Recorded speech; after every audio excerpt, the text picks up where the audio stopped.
dan salam sejahtera. Topik seterusnya yang kita akan bincangkan ialah tentang persediaan untuk pesakit kita untuk melakukan kemoterapi. Jadi untuk kali ini kita akan bincang sedikit tentang PICC dan juga chemopod. Nanti saya terangkan secara terperinci apa itu PICC dan chemopod ini. Yang daripada apa yang kita faham, kemoterapi ini memang boleh merosakkan vein kita. Melayu kata urat, tapi sebenarnya bukan urat, itu vein ya.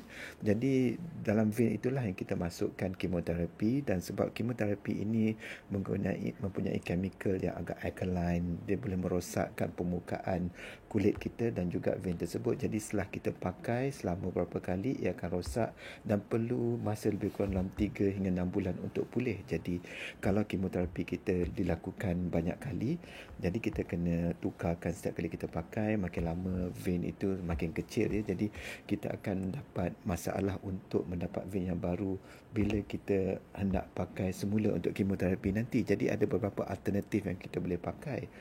Sekiranya kalau kita pakai kemoterapi yang agak toksik kepada vein itu, maka permukaan vein kita dan kulit kita boleh rosak. Jadi kalau kita tengok dalam gambar ini, dia agak merah di sini.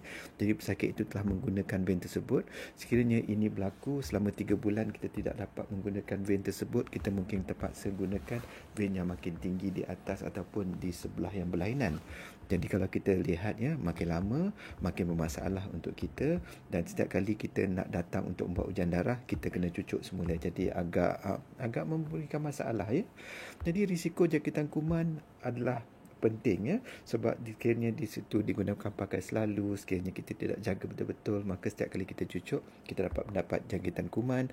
Dan juga sekiranya terdapat masalah dengan vein tersebut disebabkan oleh chemical yang kita pakai dalam kemoterapi, kita boleh membuat masalah darah beku di situ, dan darah beku ini boleh membuat masalah jangkitan kuman. Dan kalau kita biar lama kelamaan, vein itu akan membeku semakin tinggi dan boleh memudaratkan kita di masa depan.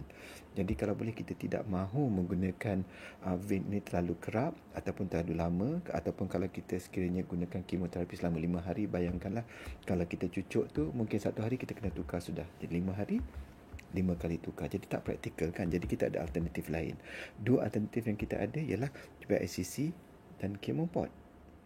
Jadi apakah PICC dan chemopod itu? PICC bermakna Peripherally Inserted Central Catheter. Jadi seperti yang dimaksudkan itu, ia adalah dengan menggunakan suntikan lokal anestesia, kita akan menggunakan ultrasound untuk mengenal pasti sama ada kita ada vein atau tidak di tempat-tempat tersebut, dan kita akan masukkan satu jarum ini untuk masuk ke dalam badan kita, dan kita akan beri, kalau kita lihatnya ini gambar sebenar PICC itu sebelum dimasukkan ya.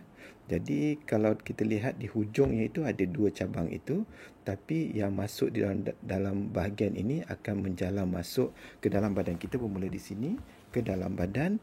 Dan kalau kita lihat daripada luar ini, hujungnya itu akan masuk ke pembuluh darah yang besar berhampiran dengan jantung kita. Jadi punca ini di luar, masukkan ke sini, jadi agak panjang.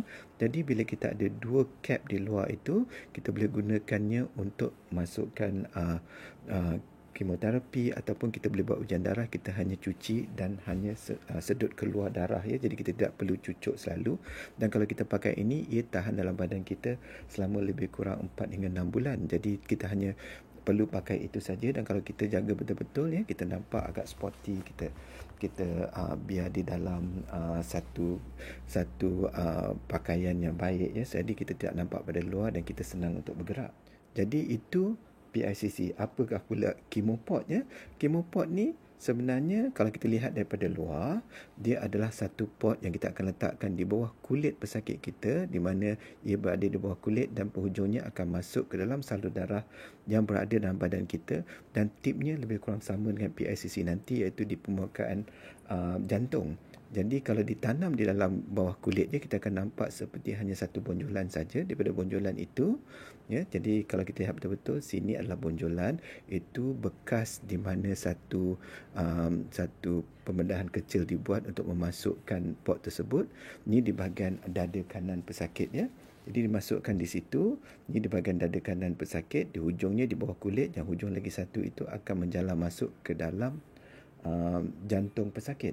Jadi ia boleh digunakan, ditinggalkan di situ selama bertahun-tahun, dan setiap kali kita perlu pakai PICC itu, kita hanya beri satu suntikan yang menerusi dada kita, ya. Dia positionnya memang dekat saja dengan kulit, jadi kita tidak perlu risau tentang sakit.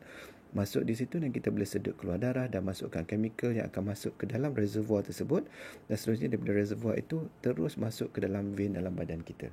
Ini chemopod, ya. Jadi pilihan sekarang ni yang mana satu yang paling sesuai untuk kita. Jadi antara PICC ataupun chemopod tu ada kelebihan, ada juga permasalahannya. Jadi kita akan bincangkan tentang pilihan itu dalam video kita yang selepas ini. Video ini hanya untuk menerangkan tentang apa itu PICC, apa itu chemopod. Anda boleh berbincang dengan pakar anda sekiranya ada apa-apa masalahan dari segi memasukkan kemoterapi dan sebagainya. Kalau kita bayangkan, kalau kita masukkan kemoterapi menggunakan vein biasa, kalau kemoterapi kita 5 hari berturut-turut mungkin akan melakukan masalah.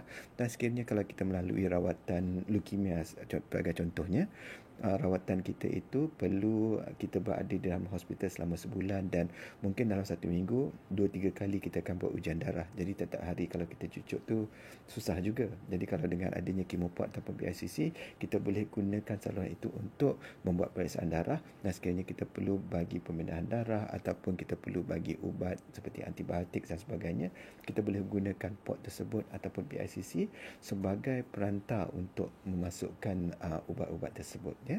Jadi memang ada banyak pertanyaan sekiranya anda perlu tanya saya.